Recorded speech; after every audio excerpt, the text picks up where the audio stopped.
their German Shepherd dog, all of them tonight mysteriously dead. 95-year-old Gene Hackman, his 65-year-old wife, a classical pianist, their German Shepherd, all of them found dead in the same house. And the timeline of how it happened is more haunting than any movie he ever made. On February 26, 2025, two maintenance workers walked up to the front gate of a Santa Fe home that had been quiet for too long. They could not raise anyone inside. They called the sheriff. When deputies finally got through the door, they found Gene Hackman in the entryway. They found Betsy Arakawa in a bathroom on the other side of the house. They found one of the couple's dogs dead in a crate near her body. And then the medical examiner started piecing together what had happened in that house. In the days before anyone knew anything was wrong, what she found is the part that doesn't leave you. This is not a Hollywood mystery. There was no foul play. There was no cover-up. The truth of what happened inside that house is on the public record, and it is, in its own quiet way, more devastating than any conspiracy you've ever been told. This is what actually happened to Gene Hackman, the man who walked away. Gene Hackman was born in 1930 in San Bernardino, California. He grew up in Illinois in a family that fell apart early.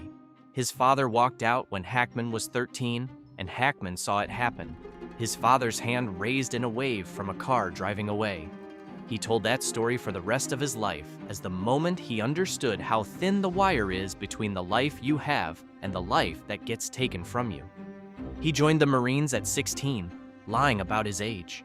He drifted through radio jobs, news jobs, odd jobs. He didn't start acting seriously until he was past 30, an age when most actors have either made it or given up. He was told more than once that he didn't have the face for it. He was told he was too ordinary. And then he became one of the most important American actors of his generation. 2 Academy Awards, The French Connection, Unforgiven, The Conversation, Hoosiers, The Royal Tenenbaums, Mississippi Burning. He worked with Coppola, Eastwood, Scorsese, Penn, Anderson. He was the kind of actor who could disappear into a role so completely that you forgot you were watching a movie star at all. He was a craftsman. He never seemed to be performing. He just seemed to be there. And then, in 2004, at the age of 74, he stopped. There was no farewell tour, no final interview circuit. He had filmed a small comedy called Welcome to Mooseport, and when it was finished, he simply did not take another job. Not the next year, not the year after that. He moved with his wife Betsy Arakawa to Santa Fe, New Mexico, into a house tucked into the Pinon and Juniper Hills above the city, and he closed the door on the life that had made him famous. He did not close it because he was hiding anything. He closed it because he was done. The life nobody saw. The Santa Fe years are the part the public never really got to see, and they are the part that matters most for understanding what happened in February. Hackman painted. He was good. Not famous actor with a hobby good. Actually good. Friends in town described tropical landscapes, river scenes, a triptych of a woman watching a South Pacific sunset that he made by hanging real tropical leaves from wires in his studio so he could paint from life. He once paid a friend back for 2 years of egg deliveries with one of his paintings, and when the friend tried to refuse it, Hackman insisted. He wrote novels, 3 of them, historical fiction, co-authored with an underwater archaeologist named Daniel Lenihan, who became one of his closest friends. He rode his bike around the neighborhood. He took Pilates classes at a local studio. He ate at the same restaurants. He served on a committee at the Georgia O'Keeffe Museum. The people in Santa Fe who knew him described him almost identically every time they were asked. A regular guy, low-key, funny. He had stories about Hollywood, but he didn't lead with them. He didn't want to be Gene Hackman, the movie star.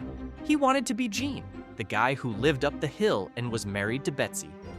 Betsy Arakawa was 30 years younger than him, a classical pianist born in Hawaii, trained in Los Angeles. She was the person who managed his life, the person he came home to, the person his friends described as inseparable from him in every way that mattered. They were married for 33 years. They had 3 dogs. They had built something together in that house that very few people were ever invited inside. And then he started slowing down. The last few years were quieter. The bike rides stopped. He became, according to friends, essentially homebound. He was 95 years old, and his body was doing what bodies do at 95. He had a pacemaker. He had heart disease that had already led to multiple surgeries and prior heart attacks. His kidneys were failing from decades of high blood pressure, and his mind was leaving him.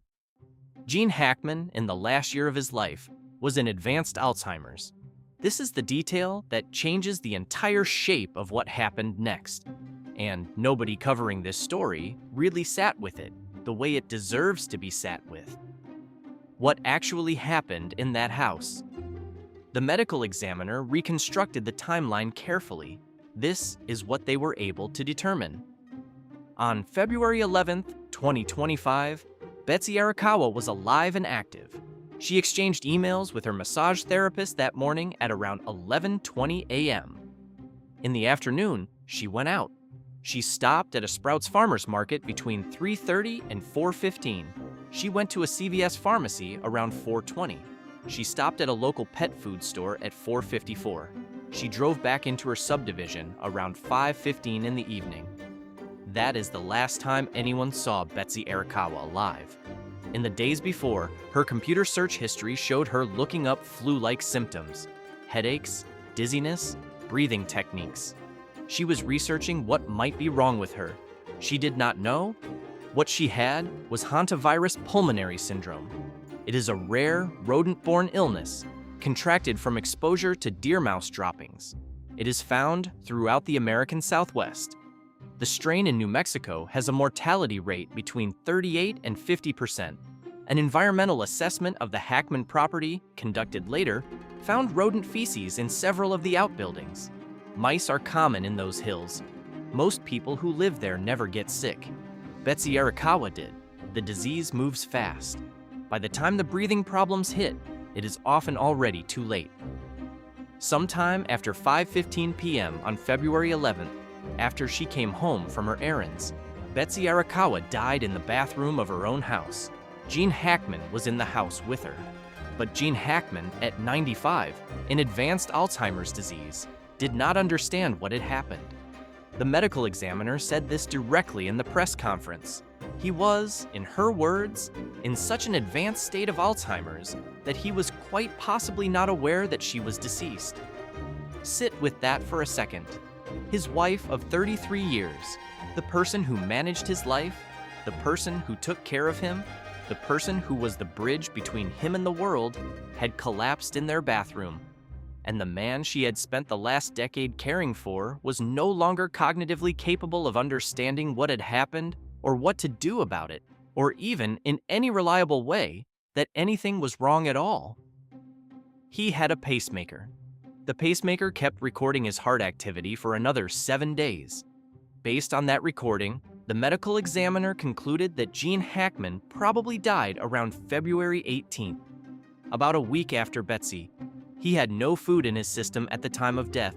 He was not dehydrated, but he had not been eating. His heart, after 95 years and multiple prior heart attacks, simply gave out.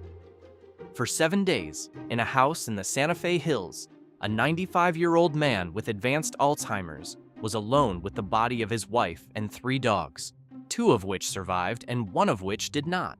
The dog that died was a German Shepherd, found dead in a crate in a closet near Betsy's body. A state veterinary lab determined the cause was dehydration and starvation. The other 2 dogs were found alive. He had been her caregiver. She had also been his. And when she went, the entire structure of his daily life went with her. He could not call anyone. He probably could not have explained what had happened if he had. He moved through the house. The body camera footage from the deputies who eventually entered showed nothing disturbed, no signs of forced entry, no struggle, the couple's art collection still on the walls. One of the surviving dogs was found in the bathroom near Betsy. Sitting there, the deputy on the body camera footage described it simply. She was guarding her. The quietest kind of horror. This is the part of the story that nobody wants to put into words, because There is no comfortable way to put it into words. The maintenance workers who found them on February 26th had not seen the couple in some time. They came to check. They could not raise anyone. They called the sheriff. By the time deputies entered the house, both bodies showed signs of decomposition. There was mummification of Betsy's hands and feet.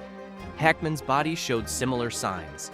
The bodies had been there long enough that what they tell you about how the deaths unfolded is not theoretical anymore.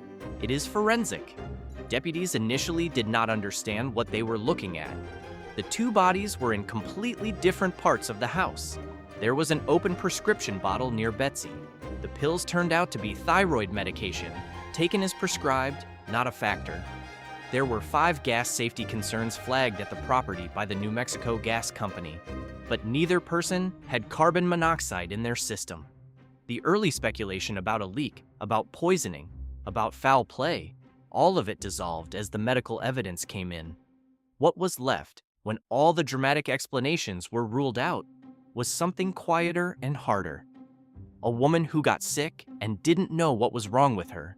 A husband who was no longer cognitively present enough to help her or to understand when she stopped being there. A house that ran on the rhythms the two of them had built together for 33 years, and when one of those rhythms stopped, the whole thing went silent. If you have ever cared for a parent with Alzheimer's, you already understand what this story is. You understand the way the disease takes a person in pieces, slowly, and how the pieces it takes first are often the ones you don't notice are gone until something happens that requires them. You understand how a long marriage can quietly become a system of compensation where each person fills in the gaps the other person can no longer fill in for themselves. And you understand what happens to that system when one of the two people inside it suddenly isn't there anymore. Gene Hackman did not die alone in any spiritual sense. He died in his own home, in the place he had chosen, surrounded by his own paintings and his wife's piano and the dogs they had raised together. But the last week of his life was a kind of solitude that is hard to describe to anyone who has not seen Alzheimer's up close. He was there and he was not there. He was alive, and the world he had built had already ended. The life he protected here is the part that the more sensational versions of this story get exactly wrong. Gene Hackman did not retreat into the New Mexico desert because he was hiding something. He retreated because he had genuinely had enough. He had spent 40 years being looked at, talked about, photographed, asked to perform. He was not running from a secret. He was walking toward a life, a real one, with a real wife, in a real town, with real friends who knew him as Gene and not as Hackman. The fortress framing, the secret society framing, the buried vault framing, all of that is the version of his life that exists for people who could not accept that a famous man might simply have wanted, for the last 20 years of his life, to paint and ride his bike and write novels with his friend, the underwater archaeologist, and have dinner with his wife. The mystery people want there to be in his retirement is the mystery of celebrity itself. The inability to believe that someone who could have stayed famous would willingly choose not to. He chose not to. That was the whole secret. There was no other one. The estate has fought, since the deaths, to keep the body camera footage and the photographs and the investigation records out of public circulation. The court eventually allowed release with the bodies blocked from view, but the family argued correctly that two people who spent the last 20 years of their lives carefully protecting their privacy should not have that privacy broken open in death. The lawyer for the estate put it simply: they had taken great pains to stay out of the public light. The right to control how they were seen should extend past the moment they stopped being able to control it themselves. You can decide for yourself whether you agree with that, but it tells you something about the life they actually lived, that even now, with everything publicly known, the picture you can put together is mostly negative space. What they didn't do, where they didn't go, who they didn't talk to. The shape of their privacy is almost the only shape you can see clearly. What this story is about. Gene Hackman was one of the great American actors. The films he made will outlast him by 100 years and probably longer. The conversation alone is the kind of work that gets reassessed every generation and continues to grow in stature. He was, by any reasonable measure, a man who had earned the right to be remembered for his work. But the way he died, and the way the media has tried to fit it into the templates it already has, says something about us, not about him. The truth is that an old man with a failing body and a failing mind lost his wife to a rare illness, and then, because he no longer had the cognitive capacity to understand that he had lost her, slowly stopped eating, and his 95-year-old heart, after a lifetime of damage, finally gave out about a week later. There is no conspiracy in that. There is no hidden chamber. There is no buried secret. There is only the very old, very common shape of how people die when they have spent a lifetime depending on the person they love, and the person they loved goes first. What is haunting about this story is not what was hidden, it is what was true. That is the version worth telling. Not because it is dramatic, but because it is real. Because the man who spent 40 years giving us some of the most carefully observed performances in American film deserves, at the end, to have his actual death observed carefully too. Not flattened into a thriller plot, not turned into a mystery he never lived, just looked at the way he would have looked at a character in one of his own films. Honestly, without sentiment, without invention. He walked away from Hollywood in 2004 because he was finished with it. He spent the next 20 years building a life that was nobody's business but his own. He died in that life, in that house, with his wife already gone, in a way that nobody who has watched a parent fade from Alzheimer's would call mysterious, only sad in a way that is hard to put into words. The dog was guarding her. That is the line from the body camera footage that I keep coming back to. One of the surviving dogs, sitting in the bathroom near her body, in a house where the only other living person was no longer cognitively able to call for help.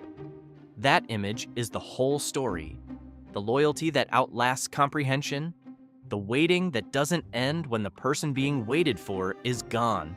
That is the real Hackman story. Not a vault, not a wall, not a secret, a long marriage, a small illness that turned out to be the wrong one, a man who could no longer understand what had happened in his own house, and a dog that stayed.